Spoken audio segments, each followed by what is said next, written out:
So, eggs. Our grandfather's day was explored the African jungle. Today, astronauts challenge new frontiers of outer space. The average individual. But where can they go? To the ocean, a water world that holds more secrets for man than does the surface of the moon. This is the sea, the restless sea.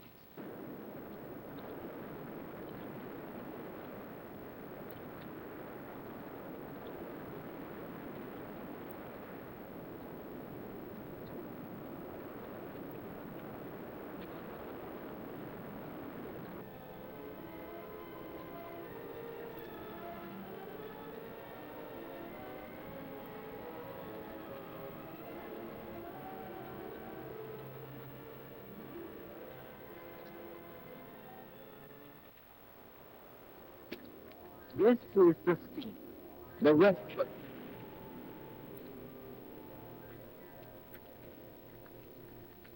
From the very beginning, its silent call has fascinated man.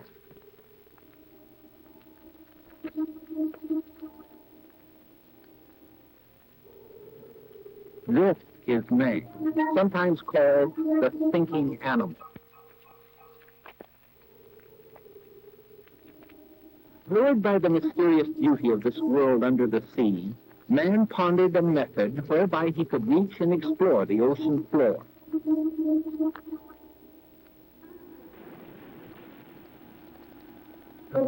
And the thought suddenly struck him. The simple solution to his problem, while effective and limited. His conquest of the deep had hardly begun when he noticed something was wrong. Something was missing. It was air.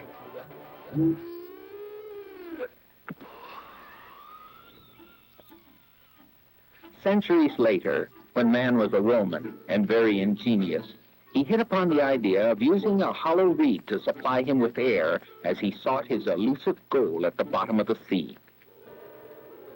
But this method too proved impractical. For he that beyond the depth of 3 feet, interesting physiological phenomenon invariably took place. This pressure of water, W, with us, ETC.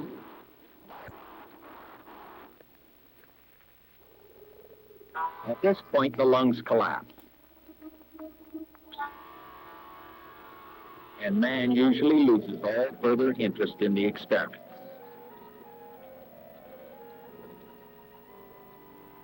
1,700 years passed. Now man was an Englishman and ruler of the sea, but only of the surface.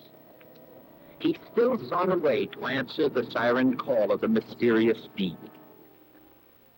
Now about this time, the invention of the diving bell. It happened during the 3rd watch. And A man was struck by B bell, knocking him into C. See?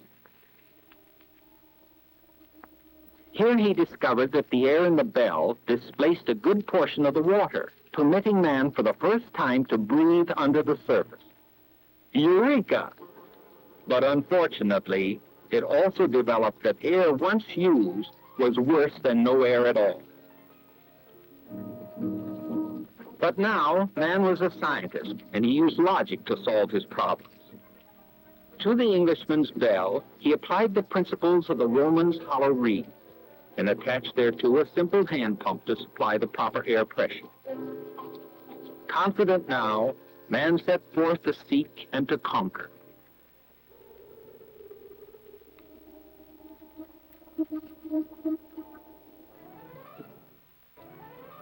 Only to find that once more, in this matter of air, he had erred. There was plenty of air in the bell, but he couldn't take it with him. Man envied the freedom and mobility of the fish, and so, with a few minor alterations,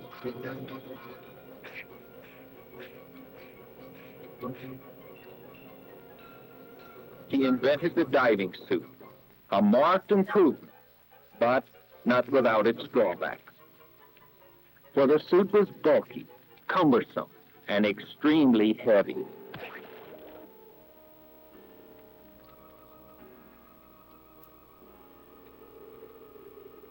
Now, it's true that man had a certain mobility, but he soon found that the long trailing air hose was both a hazard and a hindrance. It definitely limited his operations under the sea. Oh well, back to the drawing board. Being very clever, man reasoned that if the air hose was his problem, why not just get rid of it? But where now would the diver get his air supply?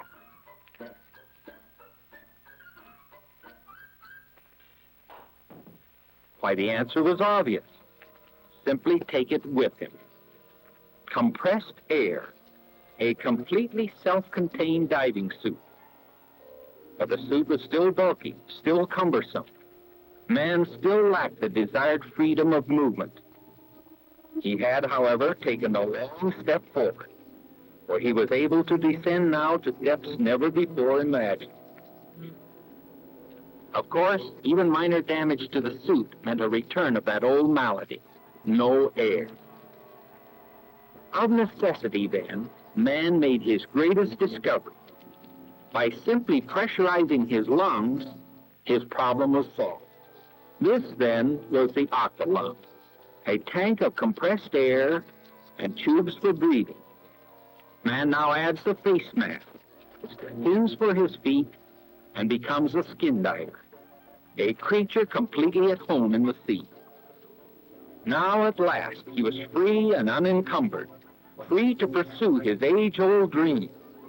Yes, man had done it again. But, of course, he'll always have one more goal to win. But we can be sure that when man puts his mind to it, the ultimate victory will be his. Good luck, man.